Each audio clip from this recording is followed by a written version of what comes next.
మనకు ప్రభు అనుగ్రహించిన నేటి వాగ్దానము 2 కొరింథీ పత్రిక 12వ అధ్యాయం 9వ వచనం. నా కృప నీకు చాలును, బలహీనత యందు నా శక్తి పరిపూర్ణమగుచున్నది.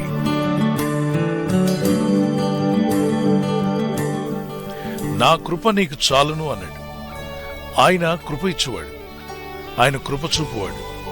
కృప అనేటువంటిది అద్భుతమైనది, అర్హత లేని వానికి అర్హత కల్పించేది. 2 కొరింథీ 12వ అధ్యాయంలో అపోస్తలుడైన పౌలు ఒక విధమైన బాధ వేదనకు గురై ఆ బాధను, ఆ సమస్యను తనలోండి తీసివేయమని దేవుని సన్నిధిలో ప్రార్థన చేస్తాడు. నాకు కలిగిన ప్రత్యక్షతలు బహు విశేషముగా ఉన్నందున నేను అత్యధికంగా హెచ్చిపోకుండా నిమిత్తము నాకు శరీరంలో ఒక ముళ్ళు, నేను అత్యధికంగా హెచ్చింపకుండా నిమిత్తము నన్ను నలగొట్టకు సాతాను యొక్క దూతగా ఉంచబడెను. అపోస్తలుడైన పౌలు ఒక విషయాన్ని గుర్తించాడు. ఒక ముళ్ళు తనలో ఉన్నట్టు, ఒక సమస్య, తనకున్న బాధను బట్టి తను గుర్తించి, దేవా ఈ ముళ్ళను తీసివేయి, ఈ బాధను నేను తట్టుకోలేకపోతున్నాను, నీ పరిచర్యలో నీ సేవలో ఉన్న నాకు ఈ సమస్య నన్ను ఇబ్బంది పెడుతుంది, ఇదొక శ్రమగాను దుఃఖముగాను బాధగాను కలిగిస్తుంది కనుక దీన్ని నా నుండి దూరం చేయండి. ఈ బాధ ఎందుకుందో కూడా తను గ్రహించాడు. తనకు అద్భుతమైన ప్రత్యక్షతలు దేవుడు అనుగ్రహించాడంట. కడమ అపోస్తుల కంటే, తన తోటి సేవకుల కంటే కూడా అద్భుతమైన ప్రత్యక్షతలు దేవుడు అనుగ్రహించాడు కనుక ఇతను 3వ ఆకాశానికి కూడా ఎత్తబడ్డాడు. అక్కడ అనేక విషయాలు తాను కళ్ళారా చూడగలిగాడు. ఆకాశపై ఆకాశాల మీద ఏం జరుగుతుందో కూడా దేవుడు ఆయనకు చూపించాడు. కనుక ఈ యొక్క హెచ్చింపు, తనకు కలిగిన ప్రత్యక్షతలు ఇతరులకు లేవే, నేను ఒక స్పెషల్, అందరికంటే నేను గొప్పవాడిని అని గర్వం రాకుండా, తను హెచ్చించుకోకుండా, అహంకారంలో తను పడిపోకుండా దేవుడైన ప్రభు తనకు ఒక ముళ్ళు పెట్టాడట. ఒక సమస్య, ఒక బాధ, అది భౌతికంగా దేహంలో అయి ఉండొచ్చు, పరిచర్లో అయి ఉండొచ్చు. అయితే ఈ బాధ నుండి తను బయటపడడానికి ప్రార్థన చేస్తున్నాడు. కొరింథీయులకు రాయబడిన 2వ పత్రిక 12వ అధ్యాయం 8వ వచనంలో ఈ విధంగా ప్రార్థన చేస్తాడు. ఈ ముళ్ళు అనేటువంటిది అది నా యుద్ధం నుండి తొలగిపోవాలని దాని విషయమై ముమ్మారు ప్రభుని వేడుకున్నాను. ఈ 3 సార్లు చేసిన ప్రార్థనకు దేవుడిచ్చిన జవాబేంటి తెలుసా? అందుకు ప్రభు చెప్పిన మాట, నా కృప నీకు చాలును, బలహీనత యందు నా శక్తి పరిపూర్ణమగుచున్నదని ఆయన నాతో చెప్పాను. When you are weak, God will make you strong. ఒకవేళ నిందలు, బలహీనతలు, ఉపద్రవాలు మీ మీదకి వచ్చినప్పుడు మిమ్మల్ని బలపరిచే ప్రభు కృప మీకు తోడుగా ఉంటుందట. అందుకే అన్నాడు, నా కృప నీకు చాలు. నేను ఏదైతే కృప నీకు ఇస్తున్నానో ఆ కృపను బట్టి ఆ నిందలను జయించగలుగుతావు, ఆ సమస్యలను జయించగలుగుతావు, ఆ ముళ్ళను జయించగలుగుతావు. ప్రత్యేకంగా ముళ్ళను తీసివేదేవా, ఆ సమస్య తీసివేదేవా నన్ను నువ్వు అడగనక్కర్లేదు. నేను ఇచ్చిన కృప ఏదైతే నీ మీద ఉందో ఆ కృపను బట్టి నీవు వాటిని జయించగలుగుతావు. ఈరోజు మీరు ఎదుర్కొన్న ఈ సమస్యలు, శోధనలు, ఇబ్బందులు చూసి మీరు కూడా అనొచ్చు, ప్రభు ఏంటి ఉపద్రవాలు, ఏంటి హింసలు, ఏంటి నిందలు, ఏమిటి బాధలు అంటున్నప్పుడు దేవుడు మనకు అనుగ్రహించిన కృప ద్వారా మనం జయించగలుగుతాం. మనం ఒక కీర్తన పాడుకుందాం. పర్వతములు తొలగినను, మెట్టలు తత్తరిల్లినా,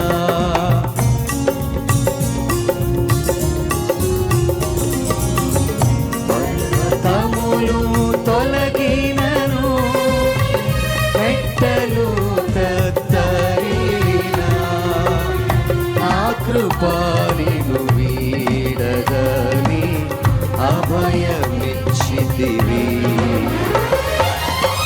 నా కృపా నిన్ను వీడదని అభయమిచ్చితివి.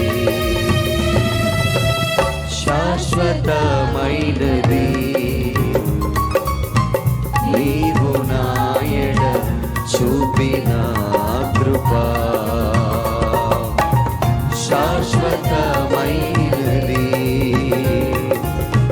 నీవు నాయడ చూపిన కృపా. రక్షకుడైన యేసుక్రీస్తు ప్రభువా, నా హృదయంలోకి రమ్ము, నా పాపాలు క్షమించుము, నా ఆత్మను రక్షించమని ఎప్పుడైతే నువ్వు ప్రార్థించడం ప్రారంభిస్తావో, ఆత్మస్వరూపి అయిన ప్రభువు నీ హృదయంలో అడుగుపెట్టినప్పుడు ఆయన ఒంటరిగా రావట్లా, ఆయన కృపను కూడా నీకు అనుగ్రహిస్తున్నాడు. ఆయన అనుగ్రహించే కృప ఎంత గొప్పదంటే, నీకు ఎదురయ్యేటువంటి బలహీనతల్లో, ఇబ్బందుల్లో, శోధనల్లో, శ్రమల్లోనూ, ఉపద్రవాల్లోనూ ఆ కృప జయమిస్తూ తీసుకువెళ్తుంది. కాబట్టి శోధనలు చూసి ఏదో ముళ్ళుందని, ఏదో సమస్య ఉందని, ఏదో బాధ ఉందని కృంగిపోవద్దు. వాటిని చూసి మొరపెట్టుకుంటూ కన్నీళ్లు కారుస్తూ అక్కడే కూర్చోవద్దు. ముందుకు సాగిపో. ఎప్పుడైతే నువ్వు బలహీనంగా ఉన్నావో గుర్తించాలి. అప్పుడే నిన్ను బలపరిచే దేవుని కృప నీ మీద ఉంటుంది. ఆయన కృప మీ మీద ఉండగా మీరు భయపడాల్సిన అవసరం లేదు. శోధన గుండా వెళ్తున్నా, ఇబ్బందులు ఎదురవుతున్నా, ఆర్థికంగా కావచ్చు, ఫైనాన్షియల్ ప్రాబ్లమ్స్ మీరు ఎదుర్కొంటున్నా, the problems in your family, problems in your business or in your job and your personal life, put it all before the Lord. Cast your cares upon Him because He cares for you. మీకున్నటువంటి worries అన్ని ఆయన మీద పెట్టండి. మీ చింత యావత్తు ఆయనకు అప్పగించండి. ఎందుకంటే ఆయన కృపగలవాడు. నా భారం నీ మీద మోపమన్నావు ప్రభా, ఇదిగో నా భారమంతా నీ మీద మోపుతున్నాను, నన్ను ఆదుకునేవాడు నీవే, నన్ను ఆదుకునేటువంటి ఆ గొప్ప కృపను నా మీద ఉంచమని ప్రార్థించండి. చింతిస్తూ, దుఃఖిస్తూ, ఏడుస్తూ కూర్చోవద్దు. మీ దుఃఖమును సంతోషంగా మార్చే ప్రభు వైపు తిరిగి ప్రార్థన చేయండి. యెషయా గ్రంథము 55వ అధ్యాయంలో దావీదు గురించి ప్రభు అంటాడు, దావీదునకు నేను శాశ్వతమైన కృపను చూపితునే. సౌలనే రాజుకు కూడా దేవుడు కృపనిచ్చాడు. కానీ దేవుని కృపను నిలబెట్టుకోలేక ఆ కృపను కోల్పోయిన వాడు సౌలైతే, దావీదు శాశ్వతమైన కృపను పొందుకున్నాడంటే దేవుని యందు. ఈరోజు సమస్యల ద్వారా, ఇబ్బందుల ద్వారా వెళ్తున్న మీ జీవితంలో కూడా దేవుడు తన కృపనిచ్చి మిమ్మల్ని ఆశీర్వదించాలని నా ప్రార్థన. ఈ వాగ్దానం మీ పట్ల కూడా దేవుడు నెరవేరుస్తాను నమ్ముచున్నట్లయితే ఒకసారి మీ చేయి పైగా దేవునికి స్తోత్రం చెప్పగలరా? ఆమేన్. విశ్వసించి ప్రార్థిద్దాం.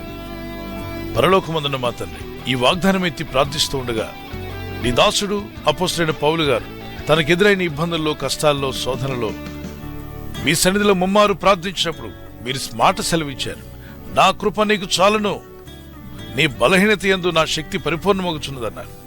అవును ప్రభా, ఎప్పుడు బలహీనుడునో అప్పుడే బలవంతుడని చెప్పాడు. ఈరోజు సమస్యలో ఉన్న నా సహోదర సహోదరుల కొరకు ప్రార్థిస్తున్నాను. కన్నీటితో, దుఃఖంతో ఉన్న వారి కొరకు ప్రార్థిస్తున్నాను. నిరుత్సాహంతో ఉన్న వారి కొరకు ప్రార్థిస్తున్నాను. కృంగిపోయిన వారి కొరకు ప్రార్థన చేస్తున్నాను. వేదనతో ఉండి నాకేందుకు ఈ సమస్య అని ఎవరైతే బాధలో ఉన్నారో వారి కొరకు ప్రార్థిస్తుండగా అపోస్తలుడైన పౌలు గారికి మీరు కృపనిచ్చి ఎలా జయమిచ్చారో, ఇదిగో ఈ బాధల్లో ఉన్న, ఇబ్బందుల్లో, కష్టాల్లో, శోధనలో నలిగిపోతున్న వీరికి మీ కృపను అనుగ్రహించమని అడుగుతున్నాను తండ్రి. మీ కృప ద్వారా, మీరిచ్చే జ్ఞానము ద్వారా మీరు ఈ సమస్యలు జయించే శక్తిని వీరికి దయచేయండి. మేము ఎప్పుడైతే బలహీనంగా ఉన్నామో నీ కృప చేత మమ్మల్ని బలపరుస్తున్నావు, బలవంతులుగా చేస్తానన్నావు. నీ కృప కొరకు ఎదురు చూచు వారి పట్ల నువ్వు ఆనందిస్తున్నావు తండ్రి. ఇదిగో నీ కృప కొరకు ఎదురు చూస్తూ ప్రార్థిస్తున్నావు. వారు ఎదుర్కొంటున్న ప్రతి శోధనలో యేసు క్రీస్తు వారికి అధికారం గల జయము కలుగునుగాక. మీ కృపను బట్టి వీరందరికీ గొప్ప జయమును అనుగ్రహించండి. శరీరంలో ప్రతి అవయవానికి స్వస్థతను అనుగ్రహించండి ఆయన. వ్యాధులతో, బాధలతో, ఇబ్బందులతో ఉన్న వారికి యేసు అధికారం గల నామములో స్వస్థత కలుగునుగాక. నీ కృప ద్వారా మాకు బలమును, శక్తిని అనుగ్రహించి నడిపించి మీ నామాన్ని గణపరచుకోమని యేసు క్రీస్తు వారికి పరిశుద్ధ నామములో అడుగుచున్నాను నా పరలోక తండ్రి. ఆమేన్, ఆమేన్. దేవుని కృప మీకు తోడై ఉండును గాక. దేవుని దయలో మీరు వర్ధిల్లుదురు గాక. బలహీనతను చూసి కృంగిపోవద్దు. దేవుడు మీ పైన చూపే కృప ద్వారా మీకు ఎదురయ్యే ప్రతి సమస్యను మీరు జయించబోతున్నారు. God bless you.